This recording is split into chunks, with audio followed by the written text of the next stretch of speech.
सभी से सुन भी लेते हैं। ठीक है, हरे कृष्णा। सभी का श्री श्री भक्ति रसामृत सिंधु के पूर्व विभाग में स्वागत है। और हम पढ़ रहे हैं सामान्य भक्ति। तो आज हमारा श्लोका रिसाइटेशन है जिसे हम सुनेंगे। और इसमें श्लोका नंबर 1.1.12 सुनना है। सर्वोपाधि विनिर्मुक्तम तत्परत्वेन निर्मलम ऋषिकेन ऋषिकेश सेवनम भक्ति उच्यते। ये एक एक करके सभी लोग सुनाएंगे अर्थ के साथ में। हरे कृष्णा श्री राधा माता जी। हरे कृष्ण प्रभु जी, सादर प्रणाम। सर्वोपाधि विनिर्मुक्तं तत्परत्वेन निर्मलं ऋषिकेन ऋषिकेश सेवनं भक्तिरुच्यते। बहुत तो सुंदर। ये हमने ये समझा यहाँ पर कि जो फल की कामना है उससे हमें रहित होके निर्मल भाव से या फिर मतलब ज्ञान के हिसाब से जो अपना इंद्रियां है वो सब कृष्ण के सेवा में लगाना है। हरे कृष्ण प्रभु जी। जी, सारी उपाधियों से रहित होकर के। ठीक है, हरि बोल। आ, हरे कृष्णा मनीषा माता जी।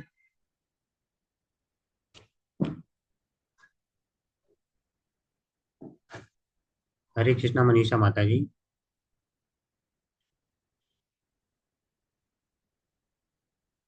माता जी नहीं सुन पा। हरे कृष्ण प्रभु जी। जी जी हरे सुन। कृष्ण प्रभु जी। जी प्रभु जी, मैंने अभी भी नहीं किया है, तबीयत ठीक नहीं थी इस वजह से। और जी अभी थोड़ा एक हफ्ता और भी नहीं कर पाऊंगी, बिकॉज मेरी बेटी की एग्जाम भी चल रहे हैं, तो वो सब में मैं अकेली अभी थोड़ा तबीयत ना ठीक होने की वजह से दोनों जगह पर ध्यान नहीं दे पा रही हूँ।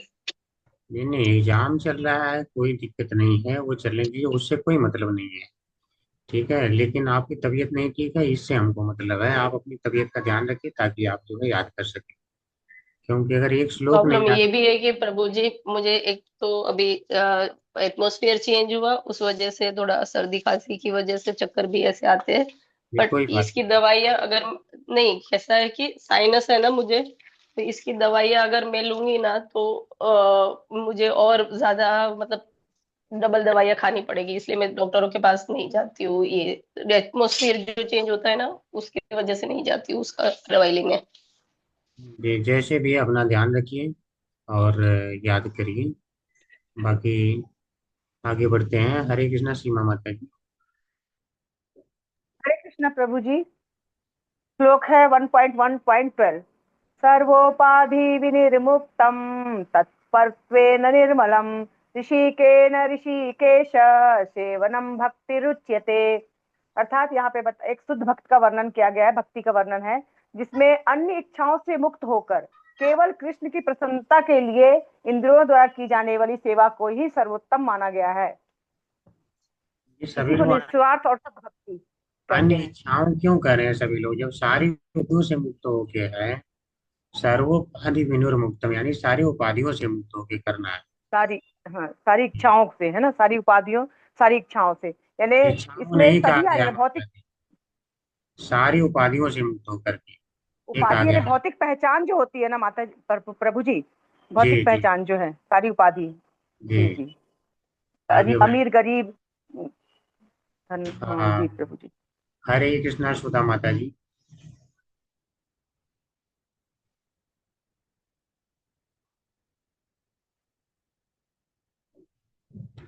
हरे कृष्णा सुधा माता जी। हरे कृष्णा प्रभु जी, सादर प्रणाम। हम्म, सर्वोपाधि विनिर्मुक्तं तत्परे तत्परत्वेन निर्मलं ऋषिकेन ऋषिकेश सेवनं भक्तिर उच्यते। सभी सभी उपाधियों से मुक्त होकर अ, सब इंद्रियों से श्री कृष्ण की सेवा करते हैं। सेवा करने को भक्ति कहते हैं। सारी सर्वोपाधि विनिर्मुक्तम यानी सारी उपाधियों से मुक्त होकर के तत्परत्वेन अर्थात भगवान के परायण होकर के निर्मल हृदय वाला होकर। ठीक है, इंद्रियों के माध्यम से इंद्रियों के स्वामी की सेवा करना भक्ति कहलाता है। जी, हरे कृष्णा पुष्पा माता जी।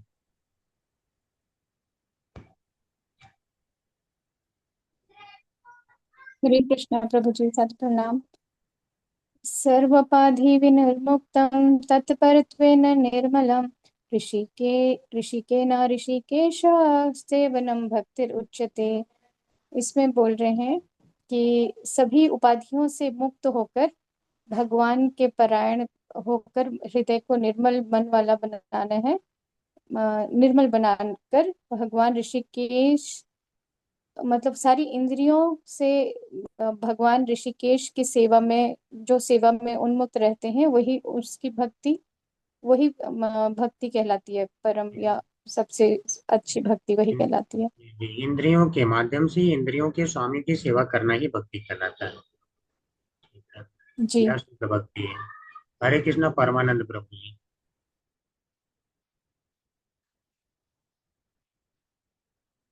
हरे कृष्णा प्रभु जी। सर्वोपाधि विनिर्मुक्त तत्प्रत्येन निर्मलम ऋषिकेन ऋषिकेश सेवनम भक्तिर उच्यते। हरे कृष्णा प्रभु जी। अर्थ अर्थ मुझे नहीं आता। अर्थ याद करिए, ठीक है, अगली बार सुनाइए। हाँ हाँ, सुना देंगे प्रभु जी। माता अब जी। मैं हाँ।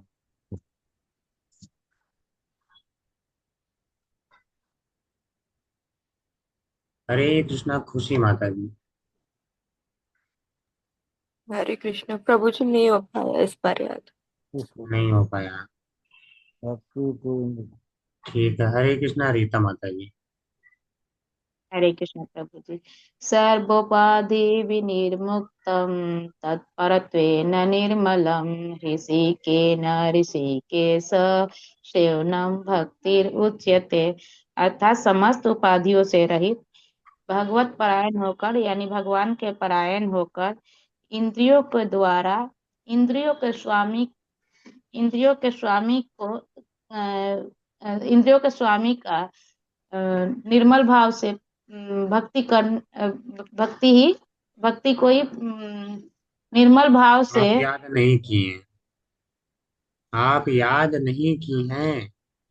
पहले तो ये बताइए कि ये श्लोक क्या बताता है, किस चीज का परिभाषा है ये? प्रभु जी, ये जो अन्य विलासिता शून्यम वाला जो 1.1.11 था ना प्रभु जी, उसी पर आधारित है प्रभु जी। क्योंकि यहाँ पर मैं रिकॉर्डिंग सुनी थी वन तो उसमें पॉइंट था वन कि पॉइंट सर्वोपरि 1.1.1 में क्या बताया गया था? क्या अन्य है? विलासिता शून्यम ज्ञान कर्मादि वो ठीक है, वो अनावृतम। वाला श्लोक मतलब क्या अगर पूछा जाएगा तो वो श्लोक कहना है। प्रश्न क्या रहेगा? मैंने यहाँ पर ये बताया गया कि जो अन्य सर्वोपाधि विनिर्मुक्त मैंने सभी उपाधियों से विमुक्त होकर। आप प्रश्न नहीं समझ रही हैं, या तो मैं समझा नहीं पा रहा हूँ। ठीक है, हरे कृष्णा वंदना माता जी। है वंदना माता जी? नहीं है, आज नहीं जुड़ी हैं। फिर से ठीक एक है, बार बोलिए प्रभु जी, क्या हरे बोल रहे कृष्णा हैं प्रभु पुष्पा जी। माता जी, बताइए वो वाला श्लोक क्या बताता है, क्या चीज है? प्रश्न क्या रहेगा तो वो वाला श्लोक का ना 1.1.11।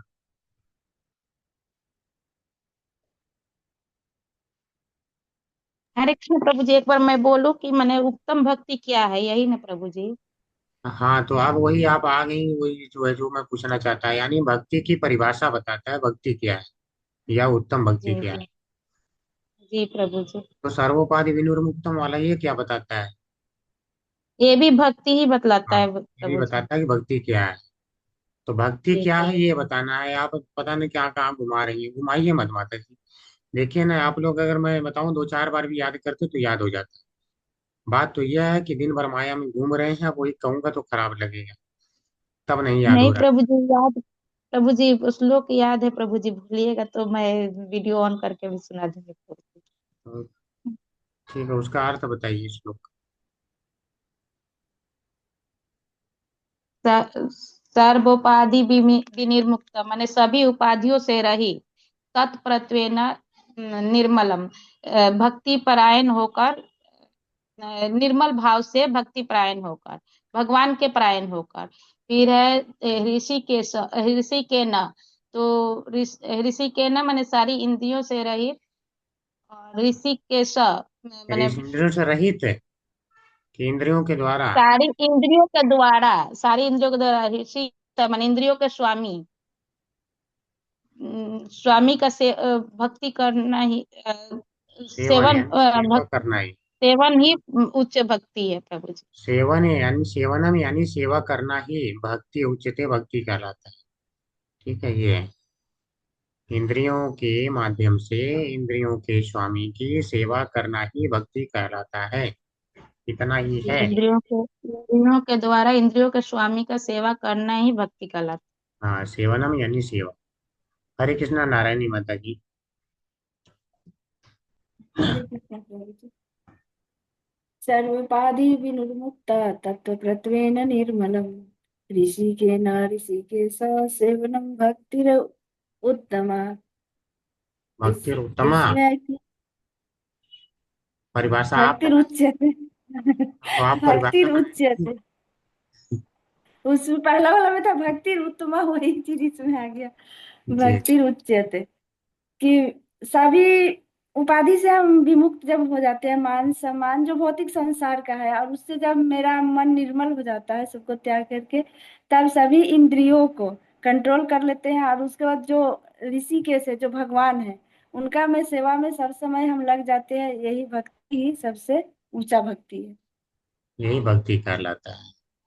ठीक है, हो गया सभी का। कोई बचा है क्या अभी जो आज ज्वाइन हुए हैं? बाकी तो ठीक है। बाकी बाकी लोग तो आज ज्वाइन नहीं थे। ठीक है। निर्मला माता जी शायद नहीं हुई। हरे कृष्ण निर्मला माता जी। हरे हरे कृष्ण प्रभु जी, मैं लास्ट में बोल दूं चलेगा? थोड़ा कस्टमर है इसीलिए।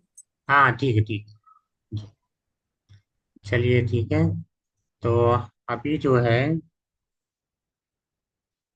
कल एक दिन एक भक्त जुड़े बड़े दिन के बाद। फिर बोले प्रभु जी आप जो पढ़ा रहे हैं वो तो पुरानी बुक में है, और अभी तो प्रश्न किससे आएगा, नई वाली से आएगा ना। तो फिर उसको पढ़ने का कोई फायदा है क्या? यहाँ सारे लोग सर्टिफिकेट के लिए पढ़ते हैं, मैं बता रहा हूँ। ये कौन कह दिया कि नई और बुक पुरानी में अंतर हो गया है? सिद्धांत वही है ना। उसमें संस्कृत नहीं है नई वाली में, पुरानी में संस्कृत है। अंतर तो यही है, और कुछ तो अंतर नहीं है। यही चीज आएगा। आपने संस्कृत पढ़ ऐसा लिया है ना कि जी। लोग ना, मतलब जैसे कि हम हो, कोई हो, अगर हम बुक खोल के नहीं देखेंगे, सिर्फ सुनते रहेंगे, तो मुझे मन भटकेगा कहाँ से पढ़ा रहे कहाँ। लेकिन वही जब देखेंगे तब उनको समझ में आएगा कि हाँ, आंसर तो दोनों एक ही है। इसमें संस्कृत के माध्यम से समझा रहे हैं, और प्रभुपाद संस्कृत नहीं लिखे तो हिंदी में लिखे हैं, लेकिन आ तो एक ही रहा है आंसर। और दूसरी चीज ये है कि मैंने दोनों ही पढ़ा रहा हूँ, ये भी पढ़ा रहा हूँ, नया पुराना दोनों पढ़ा रहा हूँ। और ये इसका मतलब उन्होंने कभी वीडियो देखा नहीं, शुरू से देखा नहीं, और एक दिन आए हैं, क्लास ज्वाइन की, और उसके बाद उनको चाहिए सारा जवाब, सारा परफेक्ट हो जाए। सर्टिफिकेट बस तैयार करो, सबको सर्टिफिकेट बांट दो। मुझे ये चीज बहुत खराब लगती है। बहुत से लोग हैं भक्ति शास्त्री का सर्टिफिकेट ले लेके बैठे हैं, भक्ति वैभव का भी। क्या करना चाहते हैं, किसको लोग प्रूव करना चाहते हैं, हमें समझ में नहीं आता है। किसको सिद्ध करना चाहते हैं कि हम बहुत, देखो सर्टिफिकेट ले लिए, हम बहुत बड़े भक्त हो गए। समझ में नहीं आती बात। छाप लें, ढेर सारा छपवा के रख लें सर्टिफिकेट। कुछ प्रभु पता जी, है? एक बात होती है, जब अगर हम सोचते नहीं है ना कि हमको कुछ करना है, तब हमको उसमें कोई रुचि ही नहीं आएगी। जब सोचेंगे कि यार, तो थोड़ा भी टाइम निकाल के देखेंगे, लेकिन देखेंगे जरूर।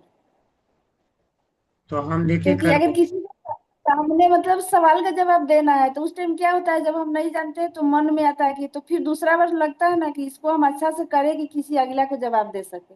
तो उस टाइम रुचि बनी रहती है। लेकिन वो सोच रहे कि चलो उससे हमको क्या है, सर्टिफिकेट मिल गया, हम घर में बैठे हैं, तो कोई बात ही नहीं है, तो सर्टिफिकेट लेके बैठने से तो चल जाता है। जी जी। ठीक है, तो हमने कल पढ़ा था, ये वाला श्लोक पढ़ रहे थे। आज हम यहाँ से कंटिन्यू करेंगे। तो हरे कृष्णा, सभी का श्री श्री भक्ति रसामृत सिंधु के पूर्व विभाग के सामान्य भक्ति में स्वागत है। आज हम देख रहे हैं श्लोक का नंबर 1.1.17 से 21 तक, ये कंटिन्यू है। तो जहाँ पर हम देख रहे थे कि जो भक्ति है, वास्तव में हमने देखा था क्लेशों का नाश कर देती है। क्लेश क्या है? क्लेशस्तु पापम तत् बीजम अविद्या चेति ते त्रिधा। यानी क्लेश तीन प्रकार के होते हैं, पाप, पाप का बीज, और अविद्या। जो पाप है, हमने देखा था पाप क्या होता है। पाप भी दो प्रकार के हैं, प्रारब्ध और अप्रारब्ध। तो हमने देखा था कि अप्रारब्ध का नाश कर देती है भक्ति। अभी हम जान रहे हैं कि प्रारब्ध का भी नाश कर देती है भक्ति। इसे हम कंटिन्यू कर किए थे, प्रारब्ध। तो प्रारब्ध के द्वारा हमने ये श्लोक लिया था भागवतम से 3.33.6 से। इस पे आचार्यों ने बताया कि जब भगवान के नाम का श्रवण कीर्तन इत्यादि किया जाता है या वंदना किया जाता है, भगवान के नाम का स्मरण किया जाता है, तो क्वचित, चाहे कभी कभी ही कोई कर रहा हो, तो भी चाहे स्वादो यानी कुत्ते खाने वाले के खानदान में भी कोई पैदा हुआ हो, तो उसका जो प्रारब्ध है पैदा होना, वह नष्ट हो जाता है। यानी शवनाय कल्पते, अर्थात वह उस ब्राह्मण के समान पूजनीय हो जाता है जो शवन यज्ञ कर सकता है। ठीक है, यानी सोम यज्ञ कर सकता है, उसके वह योग्य हो जाता है। जैसा कि हमने देखा था, आप ही बस ऐसे समझिए, इसको एक उदाहरण के द्वारा समझ सकते हैं।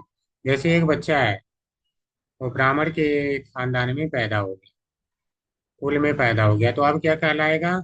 वह जो है सवन यज्ञ करने के योग्य है, यानी सोम यज्ञ वो कर सकता है।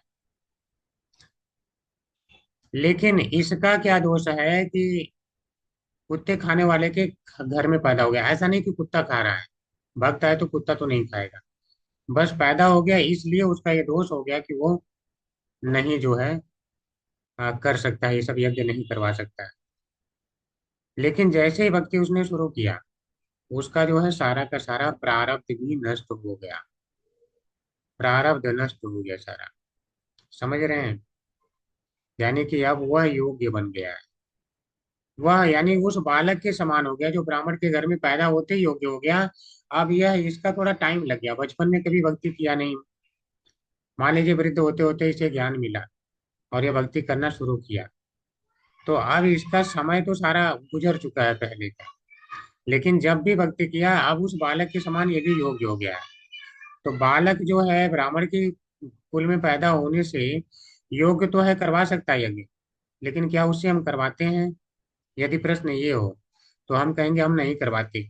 कारण क्या है क्यों नहीं करवाते हैं? क्योंकि उसने जो आ, सावित्र दीक्षा होती है, यानी ब्राह्मण दीक्षा इत्यादि, वो नहीं लिया है। उसका उपनयन संस्कार पर पहले क्या होता है, ब्राह्मण के बच्चे का उपनयन संस्कार कराते हैं, यानी द्विजन्मा बन जाता है, द्विज कहलाता है। अब वो जाता है शिक्षा लेता है, वेदों की शिक्षा ग्रहण करता है, 25-30 साल जो भी ग्रहण करता है, फिर आता है। तो जब तक वो युवा होता है, तब तक उस शिक्षा और संस्कार के माध्यम से वह सोम यज्ञ कराने के पूरा का पूरा अधिकारी हो जाता है। पहले क्या था, करवाने का अधिकार तो है, लेकिन करवाने की योग्यता नहीं है। लेकिन इतना कुछ जब वो संस्कार, शिक्षा प्राप्त कर लिया, उपनयन संस्कार हुआ, दीक्षा संस्कार हुआ, यानी सावित्र संस्कार हुआ, तो वह योग्य बन गया। तो अब वह पूरा का पूरा अब करवा सकता है, पहले नहीं करवा सकता था। हालांकि कोई दोष नहीं था उसमें, लेकिन योग्यता नहीं थी। इसी प्रकार से जो भक्त है, भक्त के अंदर क्या है कि योग्यता, अधिकारी तो हो गया कि करवा सकता है, लेकिन सारी उम्र बीत गई है। अब अगर वो चाहता है कि मैं करवाऊं, तो अब उसे क्या करना है? उपनयन संस्कार लेगा, फिर जाएगा वेदों की शिक्षा ग्रहण करेगा। अब उम्र उतनी है नहीं, कहाँ से कर पाएगा? उसके बाद फिर जो है ब्राह्मण दीक्षा लेगा, तब जाकर के कर्मकांड वाला वो यज्ञ करवा सकता है। तो उसकी तो उम्र निकल गई। तो अब अगर वो ये चाहता है करूं, तो उम्र है ही नहीं। तो प्रश्न होता है क्या ये जन्म में वो कर पाएगा, योग्य बन गया? तो उत्तर यही है कि ऑब्वियसली वो नहीं कर पाएगा। अब तो उसे दूसरा ही जन्म लेना पड़ेगा, तब करवा सकता है। दूसरा प्रश्न ये है, क्या वो करवाने की, जो सचमुच में भक्त है, वो कर्मकांड करवाने की का इच्छुक भी होगा क्या? तो हम जानते हैं जो सचमुच में ब्राह्मण बन गया है, यानी भक्त बन गया है, यानी वैष्णव, वो तो ब्राह्मण से उच्च पोजीशन पे है, तो उसका तो कर्मकांड में इंटरेस्ट ही नहीं होगा। तो यह दूसरा कारण भी है कि वो करवाने जाएगा ही नहीं यज्ञ, क्योंकि इंटरेस्ट ही नहीं है, वो भक्ति छोड़ के यज्ञ जाएगा करवाने। तीसरा कारण, अगर ये कहें कि चलो वो तो उच्च हो गया, तो इसलिए विश्वनाथ चक्रवर्ती ठाकुर बताते हैं और सरस्वती गोस्वामी प्रभुपाद बताते हैं कि ये जो है जैसे ही दीक्षा ले लेता है, ब्राह्मण दीक्षा मान लो ले लिया है अपना ब्रह्म संप्रदाय में, भक्ति में आने के बाद, तो वह जैसे ही दीक्षा लिया तो वो योग्य तो पूरा हो गया, यानी योग्यता भी होगी कि वो अब जाके करवा भी सकता है। लेकिन अगर वो करवाएगा तो जो समाज शास्त्र को नहीं जानता है, समाज में सारे तो शास्त्र का ज्ञाता है नहीं सारे लोग, तो वह क्या है, उस भक्त पे कमेंट करेंगे, देखो ब्राह्मण खानदान में पैदा नहीं हुआ, जाके यज्ञ करवा रहे हैं भाई साहब। ठीक है, अब यही दिन देखना बाकी रह गया था, इस प्रकार के कमेंट आने शुरू हो जाएंगे। तो जब वो भक्त पे कमेंट करेंगे तो उन लोगों को बहुत बड़ा अपराध लगेगा, यानी भक्त के ऊपर एक कमेंट करने का अपराध, भक्त की निंदा करने का अपराध लगेगा। तो ये इतना बड़ा ही अपराध हो जाएगा कि वो कभी भक्ति में आगे बढ़ ही नहीं पाएंगे। तो इस कारण से जो भक्त है, शुद्ध भक्त है, वो अगर अन्य जातियों में पैदा हो जाते हैं कुल में, तो सारी शुद्धता सारी योग्यता होने के बाद भी वो जानबूझ के भी यज्ञ नहीं करवाने चाहते ताकि दूसरे लोग बचे रहें। ठीक है, इसी को हम यहाँ पे पढ़ने वाले हैं, थोड़ा सा पढ़ेंगे अभी। सारी बातें मैंने बता दिया है संक्षिप्त में, बस वही आएगा। यन्नामधेवाधेया श्रवणानुकीर्तनात् यत् प्रवणात् यत् स्मरणादपि क्वचित् स्वादोऽपि सद्यः श्रवणाय कल्पते कुतः पुनस्ते भगवन्नुदर्शनात्। भगवान आपके नामों का श्रवण या कीर्तन करने से तथा भूले भटके कभी कभी आपका वंदन या स्मरण करने से कुत्ते का मांस खाने वाला चांडाल भी तत्काल सोमयाजी ब्राह्मण के समान पूज्य हो जाता है। सोमयाजी ब्राह्मण यानी सोम यज्ञ कराने वाला ब्राह्मण। फिर आपका दर्शन करने से मनुष्य कृत्य कृत्य हो जाए, तो इसमें कहना ही क्या है। अब यहाँ जो लोग गलत समझ लेते हैं श्लोक पढ़ के, कुत्ते का मांस यानी अभी खा रहा है, लोग सोचते हैं, समझिए इसको समझाएंगे, वो खा नहीं रहा है। स्वादत्व यानी कुत्ते का मांस खाने वाला, कहने से कुत्ते का मांस खाने वाली जाति विशेष को ही जानना होगा। समझ रहे हैं, ये जाति जानी को जाति में पैदा हुआ है, वो नहीं खा रहा है, ये है। क्योंकि स्वानम अति इति इस निरुक्ति से, अर्थात कुत्ता खाता रहता है, इसका अर्थ क्या है, एक निरुक्ति है, कहावत जैसे नहीं कहते अरे स्वानम अति इति कुत्ता खाता रहता है, हिंदी में अर्थ ये हो गया। कौन सा है वो, कहाँ पैदा हुआ है, स्वानम अति इति कुत्ता खाता रहता है। अच्छा, अब अगर कोई कहे कुत्ता खाता रहता है, इससे क्या लग रहा है, अभी भी वो कुत्ता खा ही रहा है क्या? जो सचमुच में कुत्ता खाता है वो हमेशा खाता ही रहता है? ऐसा तो है नहीं। लेकिन इससे प्रतीत जो लिखा है, ठीक है, जो लिखा है इसको श्रुत अर्थ कहते हैं। जो लिखा है उसका जो डायरेक्ट अर्थ आता है कि कुत्ता खाता रहता है, इसको कहते हैं श्रुत अर्थ। लेकिन वेदों में उसका जो अर्थ होता है, जो सरस्वती जी बताते हैं एक्चुअल अर्थ, उसको कहते हैं सारस्वत अर्थ। तो सारस्वत अर्थ से अगर आप देखेंगे तो ये क्या है, ये हमेशा कुत्ता कोई खा ही नहीं सकता है। अर्थात यहाँ जो कहा गया है कि कुत्ता खाता रहता है, तो इससे ये समझना चाहिए कि वो हमेशा नहीं खा रहा है, कभी कभी खाता है। इसमें वर्तमान काल प्रयोग हेतु क्रव्याज यानी कच्चा मांस खाने वाला शब्द के समान कुत्ता का मांस खाने का स्वभाव है जिसका प्राप्त होता है। इससे तो ये लग रहा है कि पकाने के भी टाइम कहाँ है, कच्चा कच्चा ही खाया जा रहा है, इससे ये अर्थ प्राप्त होता है, ऐसा है नहीं। यह स्वाद शब्द की उत्पत्ति। कदाचित कुत्ते का मांस खाने के प्रायश्चित की बात होने पर स्वानम अत्ति में अत्ति के स्थान पर अतीत काल का प्रयोग होता है। अब कोई कहे नहीं, पहले वो मांस खाया है, अब वो पश्चाताप कर रहा है, ठीक है, प्रायश्चित कर रहा है, तो कह रहे हैं नहीं, तब तो यहाँ पे जैसे स्वानम अति इति है, स्वानम अति, स्वानम अति, अति का मतलब है प्रेजेंट काल, तो कह रहे नहीं, इससे तो अतीत काल यानी भूतकाल को बताया जाता। लेकिन यहाँ प्रेजेंट कह रहा है, तो इस हिसाब से तो भूत हम समझ नहीं सकते कि वो खाया था अब पश्चाताप कर रहा है। इसलिए जो अर्थ यहाँ प्रतीत हो रहा है वो हम नहीं ले सकते। तो इसको कहते हैं रूढ़ योगम अपरति।